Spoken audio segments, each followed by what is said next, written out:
आज के लेक्चर में हम आप लोगों को अवसादी शैल के बारे में चर्चा करने जा रहे हैं कि अवसादी शैल का निर्माण कैसे होता है। पहले आप जानते हैं अवसादी शैल शब्द ही ऐसा है कि अवसाद सेडिमेंट्री मीन्स होता है अवसाद, राक्स मीन्स होता है शैल। तो अवसादी चट्टान का जो निर्माण होता है वह अवसादों के समूहन से या अवसादों के जो अवसाद होते हैं वह अवसादों के समूहन के फलस्वरूप ही अवसादी चट्टान का निर्माण होता है। चाहे वह जो प्राथमिक चट्टान है जिसे कहा जाता है, जिसे हम ग्रेनाइट चट्टान कहते हैं, जिसे हम प्राथमिक शैल कहते हैं, उन चट्टानों के चूर्ण होने से टूटन फूटन अपक्षय या अपरदन के कारण और वन्य जीव जंतुओं के अवसाद से जो है या नदी नालों तालाबों और सागर एवं महासागरों में इनके अवसाद जमा होते रहते हैं, जिससे अवसाद की चट्टान का निर्माण होता है। तो अवसादों के फलस्वरूप जो इनका निर्माण होता है, ये अवसाद जमते चले जाते हैं, मतलब इनका ये संचन होता रहता है, तो एक परत टू परत इनका निर्माण होना प्रारंभ हो जाता है। इसलिए इनको परतदार चट्टान के नाम से भी जाना जाता है। तो अवसादी चट्टान को परतदार चट्टानों के नाम से भी जाना जाता है। और अब आप देखेंगे अवसादी शैल जो है यह सेडिमेंट्री जिसे राख कहते हैं, सेडिमेंट्री शब्द या यह लैटिन भाषा के लैटिन भाषा के सेडिमेंचुअम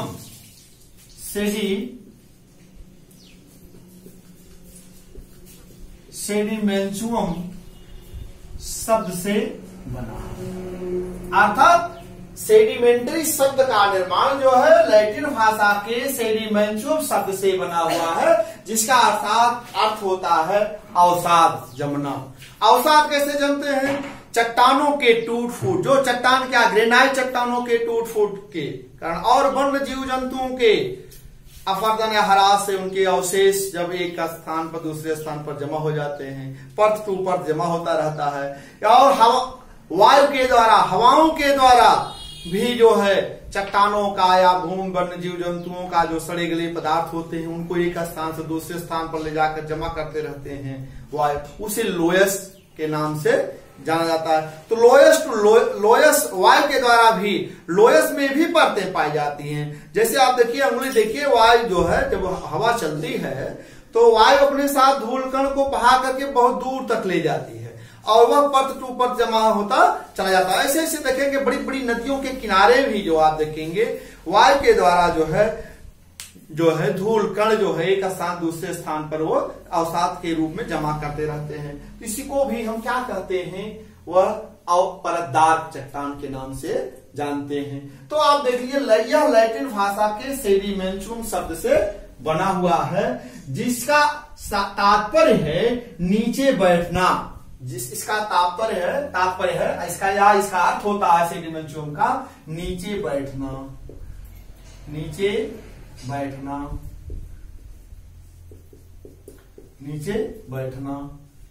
यह आप जान लीजिए। अब आपको थोड़ा सा मैं यहां बता दें, अभी जो हम ग्रेनाइट चट्टान के बारे में बता रहे थे, तो ग्रेनाइट चट्टान जो था या आग्नेय शैल जो हम बता रहे थे, आग्नेय शैल का जो है वो भी लैटिन भाषा के इग्निस शब्द से बना था, जिसका शाब्दिक अर्थ हम बताए थे अग्नि। तो बच्चों ने कमेंट किया है, कमेंट में पूछे हुए हैं कि लैटिन भाषा किस देश की भाषा है। तो थोड़ा सा हम आपको इस पर चर्चा कर दे रहे हैं, क्योंकि अवसादी चट्टान भी लैटिन भाषा का ही शब्द है, लैटिन भाषा के सेडिमेंचुम शब्द से बना हुआ है, जिसका तात्पर्य है नीचे बैठना या नीचे गिरना। तो नीचे बैठना तो यह भी आपका लैटिन भाषा का शब्द है। और आग्नेय चट्टान बताए थे, तो आग्नेय चट्टान में जो इग्निस शब्द था, इग्निस शब्द से जो था वह भी लैटिन भाषा का ही शब्द था। तो अब हम लैटिन भाषा, कमेंट में पूछा जा रहा है कि लैटिन भाषा किस देश की भाषा है, तो इस पर हम थोड़ा सा चर्चा करना चाहते हैं।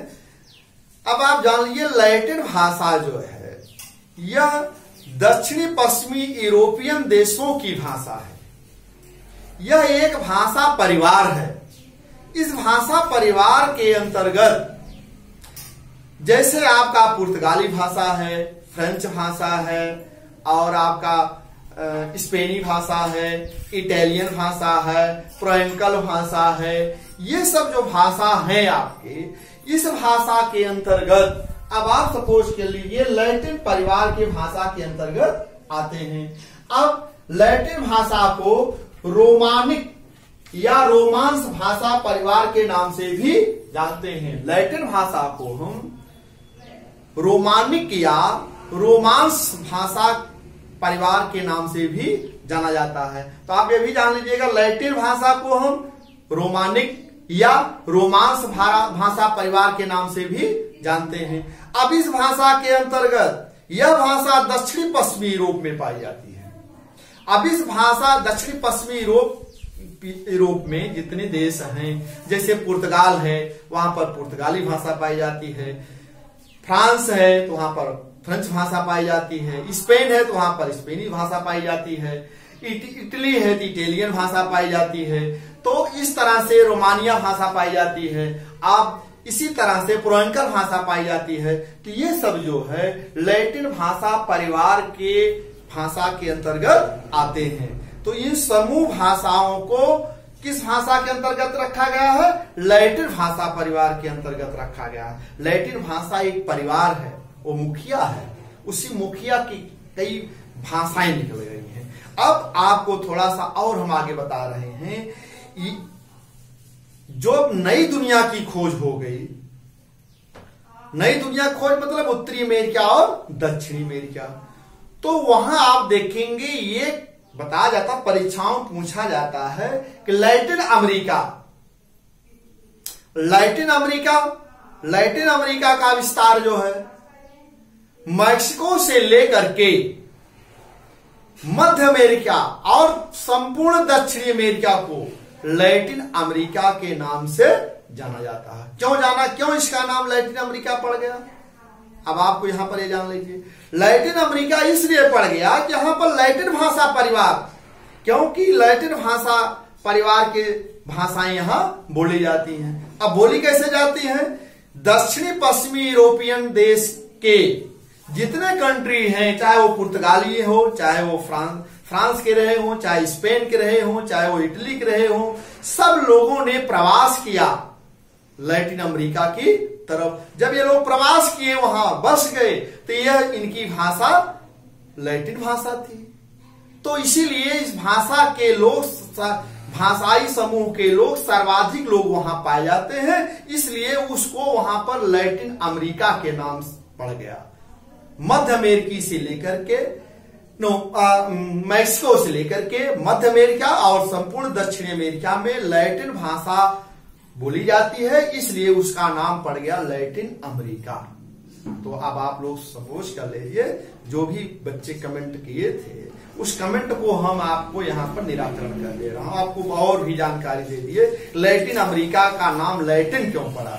क्योंकि वहां लैटिन भाषा के लोग सर्वाधिक जाकर के बस गए। लैटिन भाषा एक परिवार है, उस परिवार में पुर्तगाली भाषा है, फ्रांसीसी भाषा है, स्पेनी भाषा है, इटालियन भाषा है, फ्रेंकल भाषा है, ये सब भाषा के लोग वहां बोले जाते हैं। और उस भाषा का संपूर्ण मुखिया जो कहा जाता है, उस संपूर्ण भाषा का मुखिया जो है लैटिन भाषा है, इसलिए उसका नाम लैटिन अमेरिका के नाम से हम जानते हैं आज भी। अब हम आपको यही बता रहे थे कि लैटिन भाषा के सेडिमेंटियम शब्द से बना हुआ है, जिसका शाब्दिक अर्थ होता है या उसका तात्पर्य होता है नीचे बैठना। आज भी देख लीजिए, जो भी जीव जंतु, पेड़ पौधे, जो भी सड़े गले पदार्थ होते हैं, चाहे नदी नालों के द्वारा बह करके वह तालाब, झील, सागर, महासागर में उसके अवसाद जमते रहते हैं, और एक यह कई युगों में होता रहता है। अब अवसाद के रूप में जमते रहते हैं, जैसे आप समझ लीजिए यह एक परत, दो परत, तीन परत, इसी तरह से जमते रहते हैं, जिसे हम परतदार चट्टानों के नाम से जानते हैं। तो अब आप देख लीजिए अवसादी चट्टान। अब अवसादी चट्टान भूपृष्ठ के क्रस्ट के धरातल पर, पृथ्वी के बाद जो धरातल है, जो क्रस्ट है, जिसे हम पपड़ी कहते हैं, वह 75% भाग 75 पृथ्वी के क्रस्ट पर, पृथ्वी के धरातल पर 75% भाग पर अवसादी चट्टानें पाई जाती हैं, अवसादी चट्टानें। और 25% भाग पर ग्रेनाइट और रूपांतरित चट्टानें पाई जाती हैं। लेकिन यहां जब हम भूपृष्ठ की बनावट की बात करेंगे तो भूपृष्ठ की बनावट या क्रस्ट की बनावट में 5% ही अवसादी चट्टान का योगदान है और 95% क्रस्ट की बनावट में योगदान जो है ग्रेनाइट और रूपांतरित चट्टान का है। यहां पर इस बात पर ध्यान अवश्य दीजिएगा, भूपृष्ठ पर सर्वाधिक अवसादी चट्टान का विस्तार पाया जाता है, लेकिन जब बनावट की बात करेंगे तो 5% इसका योगदान है अवसादी चट्टान का। ग्रेनाइट चट्टान और रूपांतरित चट्टान, जिसे हम कायांतरित चट्टान के नाम से जानते हैं, उसका 95% योगदान है क्रस्ट की बनावट में। तो यह आपका जो है अवसादी शैल है। तो अब आप देखेंगे सेडिमेंट्री हो गया। अब इसी तरह से जब हम आप देखेंगे, अब इसकी विशेषता क्या है, अब आप देख लीजिए।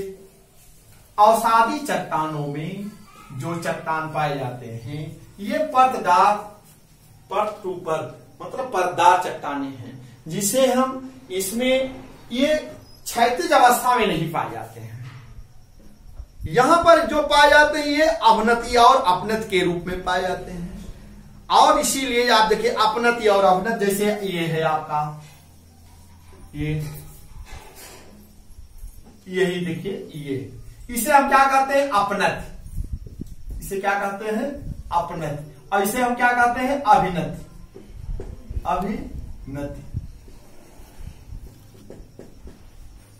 अभिनति।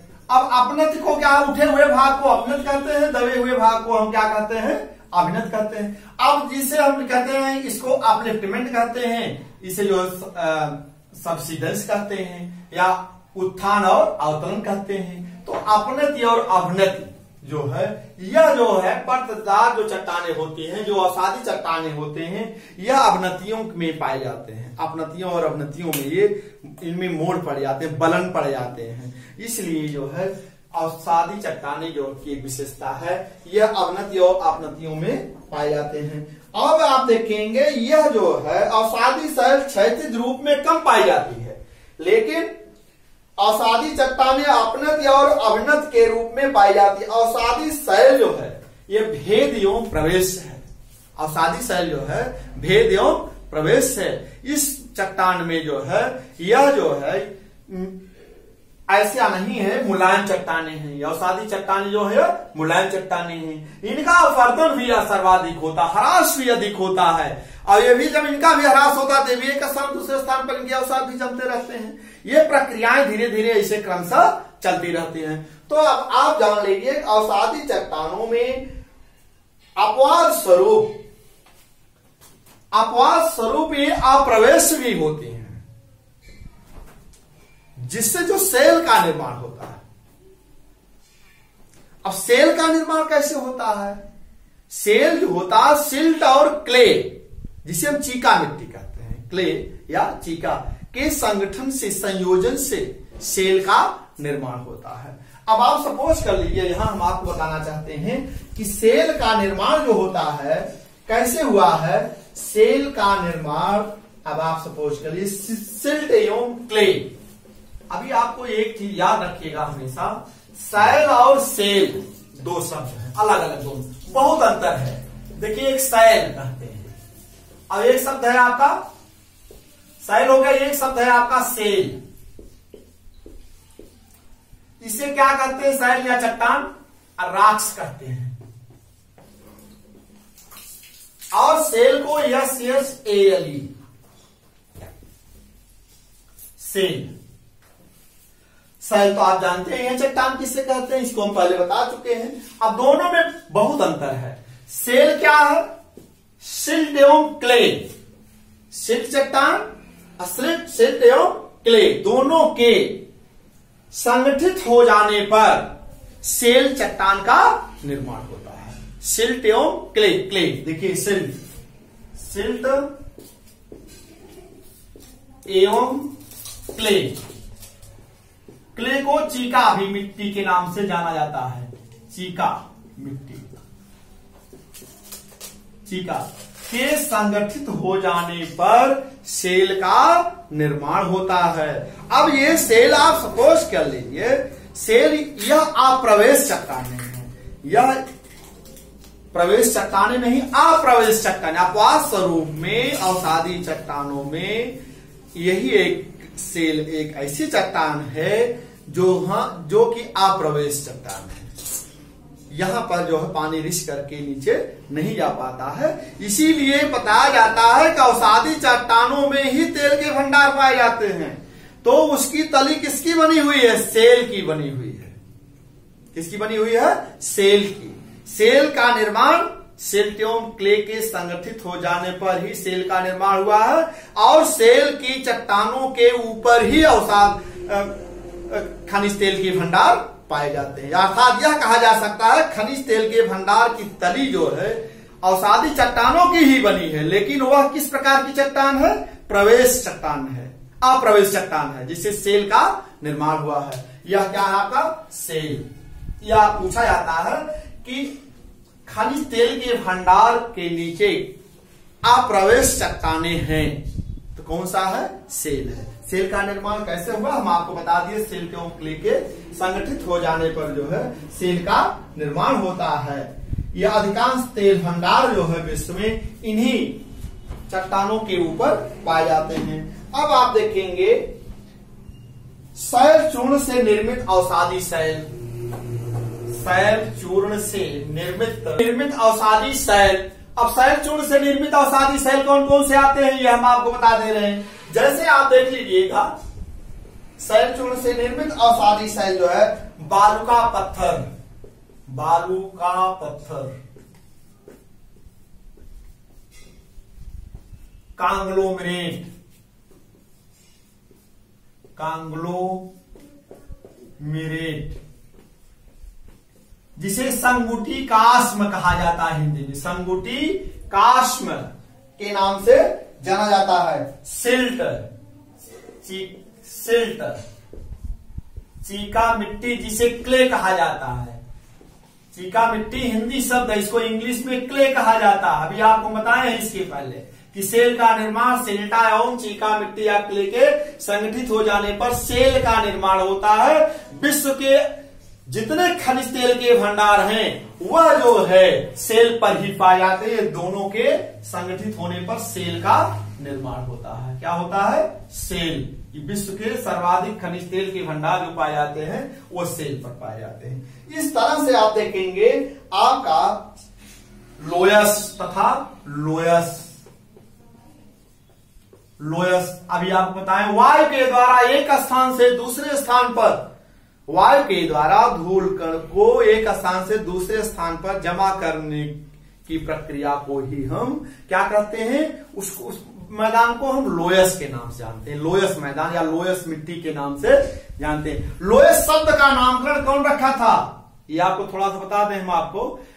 जर्मन भूगोलवेत्ता फ्रीहर फर्डिनेंड वान रिख्टहोफेन ने सर्वप्रथम लोयस शब्द का नामकरण रखा था। कहां पर रखा था? किस स्थान पर?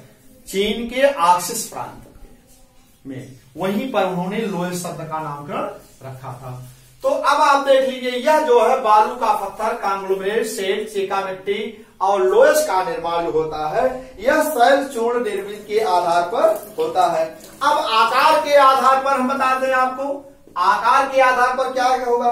आकार के आधार पर हम रेत को 5 भागों में बांट सकते हैं। अब आप देखिए आकार के आधार पर, जैसे आपका बहुत बड़े कणों वाला व्यास, बहुत बड़े कणों वाला व्यास, कणों वाला व्यास 1 मिलीमीटर, 1 मिलीमीटर, यह आप जान लीजिए बहुत बड़े कणों वाला। अब यह रेत का आकार 5 प्रकार का होता है। मध्यम कणों वाला, बड़े कणों वाला, बड़े कणों वाला व्यास 1/2 मिलीमीटर। इसी तरह से आपका मध्यम कण वाला व्यास, मध्यम कण वाला व्यास 1/4 मिलीमीटर।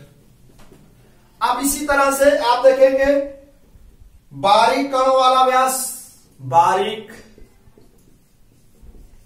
कण वाला व्यास 1/8, बहुत आसान है, 1/8 मिलीमीटर। ये परीक्षाओं में पूछा जाता है, इस तरह से लिखिए, बहुत बारीक कण वाला, बहुत बारीक कण वाला व्यास 1/16 मिलीमीटर। यह आप देख लीजिएगा कि यह जो है रेत के कणों को हम 5 प्रकारों में बांट सकते हैं, तो ये परीक्षाओं में पूछा जाता है। अब आप देख लीजिए अगला क्वेश्चन आता है, बालुका पत्थर के निर्माण में कौन कौन से तत्व मिलते हैं? कैसे? बालू के पत्थर का निर्माण में कौन कौन से तत्व पाए जाते हैं? जैसे सिलिका है, कैल्शियम है, ये सब तत्व जो हैं बालू के पत्थर में पाए जाते हैं। बालू का पत्थर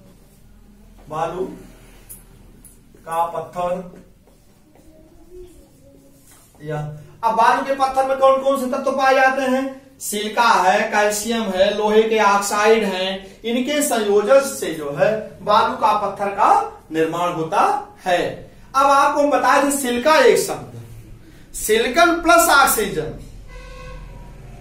सिलिकन और ऑक्सीजन के संयोजक से सिलिका का निर्माण होता है। और क्वार्टज भी है इसे, क्वार्टज चट्टानें जो है, क्वार्टज चट्टानों में सिलिकन प्लस ऑक्सीजन के निर्माण से सिलिका का निर्माण होता है, तो क्वार्टज का भी निर्माण होता है। तब आप सपोज कर लीजिए, लेकिन याद रखिएगा बेसाल्ट प्रकार की चट्टान में क्वार्टज के खनिज नहीं पाए जाते हैं, याद रखिएगा हमेशा। इस तरह से आपका बालू के पत्थर में सिलिका पाया जाता है, जिसका मतलब इसमें सिलिकन प्लस ऑक्सीजन के तत्व निहित हैं। सिलिकन प्लस ऑक्सीजन से सिलिका का निर्माण है, और यह अर्थात क्वार्टज भी पाया जाता है। तो बालू का पत्थर का निर्माण जो होता है इतने तत्वों से होता है। अब आप देख लीजिए बालू का पत्थर जो होता है, शैल जो होती है, प्रवेश होती है, प्रवेश प्रकार की चट्टानें हैं। तो इस तरह से जो है आपका बालू का पत्थर हो गया।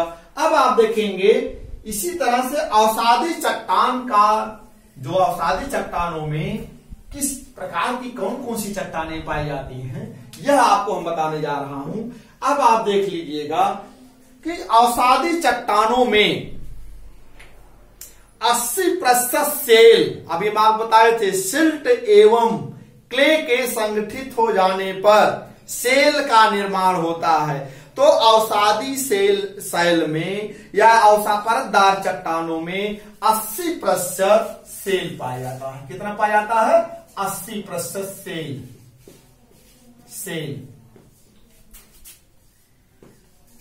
सेल पाया जाता है।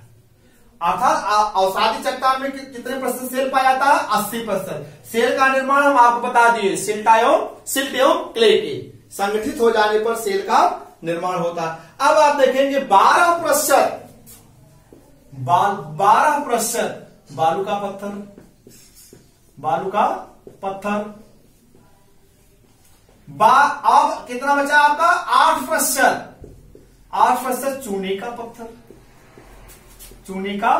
पत्थर। तो भाई इतने तीनों से जो है आपका अवसादी शैल में ये चट्टानें पाई जाती हैं। तो अवसादी चट्टानों के निर्माण में इतने तत्वों का योगदान है कि 80% सेल पाए जाते हैं, 12% बालू का पत्थर पाया जाता है, और 8% चूने का पत्थर पाया जाता है। अब आप देखेंगे यह जो है अवसादी चट्टानों का संगठन है। परीक्षाओं पूछा जाता है कि अवसादी चट्टानों का संगठन है, या अवसादी चट्टानों में किस प्रकार का संगठन, किस तत्व का संगठन सर्वाधिक है। तो आप बताएंगे कि अवसादी चट्टानों में 80% जो है सेल पाया जाता है। बार बार बता रहा हूं, खूब याद रखिएगा। सेल का निर्माण कैसे हुआ है? सिल्ट एवं क्ले को चीका मिट्टी के नाम से जाना था, के संयोजक से, संगठन से सेल का निर्माण हुआ है। सेल अप्रवेश चट्टानें हैं, विश्व के जितने खनिज तेल के भंडार हैं इन्हीं सेल चट्टानों के ऊपर पाए जाते हैं, या यह कह सकते हैं खनिज तेल के भंडार की तली जो है सेल की बनी हुई होती है। तो यह इस तरह से याद रखिएगा। तो अवसादी चट्टानों का के संगठन में ये तीनों तत्वों का योगदान है। अब आप देखेंगे इसी तरह से इसके जो कुछ रासायनिक विधि से जो बनी हुई अवसादी चट्टानें हैं उनको हम बता दे रहे हैं। जैसे आप जानते हैं जिप्सम, जिप्सम को हम क्या कहते हैं, सेल खरी। रासायनिक तत्वों से जो अवसादी चट्टानों का निर्माण हुआ है, जैसे आप जान लीजिए जिप्सम है जिसे हिंदी में उसको सेल खरी के नाम से जानते हैं। रॉक साल्ट, नमक की चट्टान जिसे हम कहते हैं, नमक आप लोग खाते भी हैं, नमक का भी, ये क्या है, रासायनिक अवसादी चट्टानें हैं। अब इसी तरह से आप देख लीजिए हम बता दे रहे हैं rock salt, rock salt, rock salt जिसे सेंधा नमक कहते हैं, सेंधा नमक, सेंधा नमक हो गया आपका, जिसे हम नमक की चट्टान कहते हैं, या नमक की चट्टान, नमक की चट्टान। अब आप देख लीजिए इसी तरह से आपका जिप्सम, जिप्सम जिसे हिंदी में कहा जाता है सेल खरी, सेल खरी। अब आप देखेंगे सोरा, सोरा, सोरा जो है ये भी रासायनिक विधि से बनी अवसादी चट्टान है। तो ये रासायनिक विधि से बनी हुई चट्टानें हैं। अब रासायनिक विधि से बनी हुई अवसादी चट्टानें हो गई, जिप्सम हो गया, रॉक साल्ट हो गया और सोरा हो गया। इस तरह से आप देखिए परीक्षाओं में पूछा जाता है। अब आप देखेंगे हम बता रहे हैं एक शब्द था कांग्लोमरेट, कांग्लोमरेट, कांग्लोमरेट को संगुटिकाश्म कहा जाता है। क्या कहते हैं उसको, संगुटिकाश्म हिंदी में,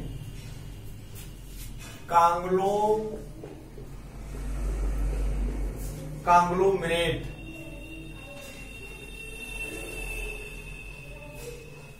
इसको हिंदी में कहा जाता है संगुटिकाश्म, संगुटिकाश्म,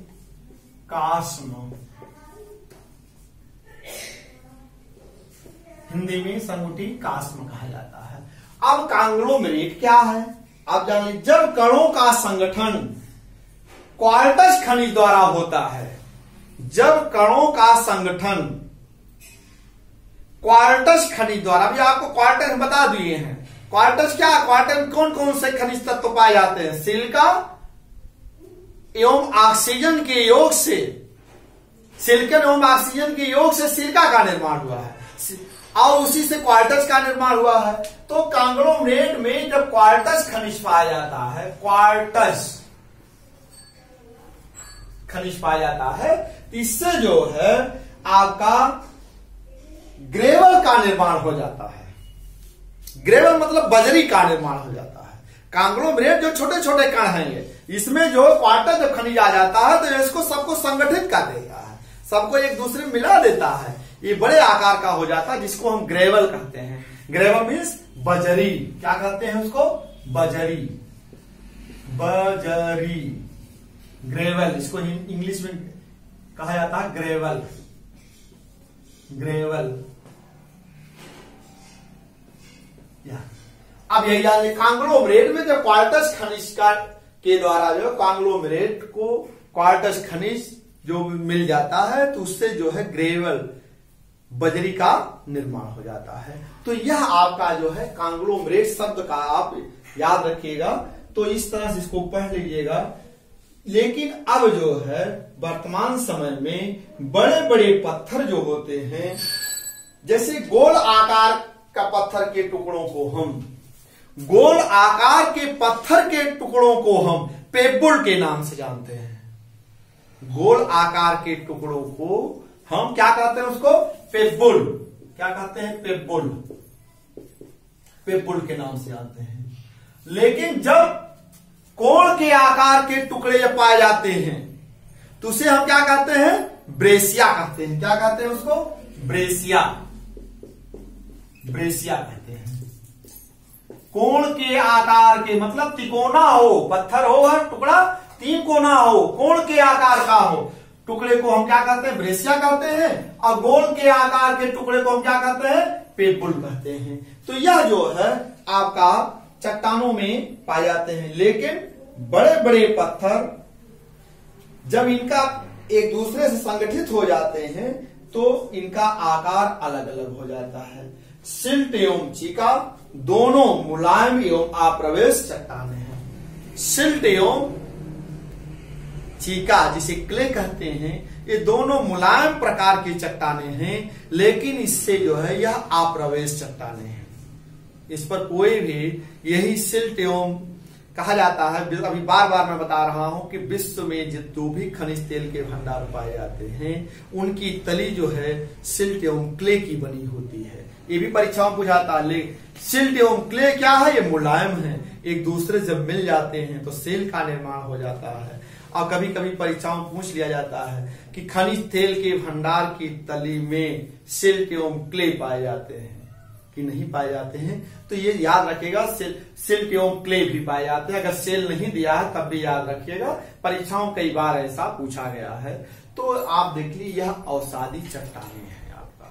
अब हम अगले दिन आपको अगले लेक्चर में कायांतरित चट्टानों के बारे में चर्चा करेंगे, जिसे हम रूपांतरित चट्टान के नाम से जानते हैं। थोड़ा सा आपको बता दें, रूपांतरित चट्टान का निर्माण जो होता है आग्नेय और अवसादी चट्टानों के रूप में परिवर्तन जब हो जाता है उसी को हम कायांतरित चट्टान के नाम से जानते हैं। अगले लेक्चर में हम आपको रूपांतरित चट्टानों के बारे में चर्चा करेंगे। ठीक है, धन्यवाद।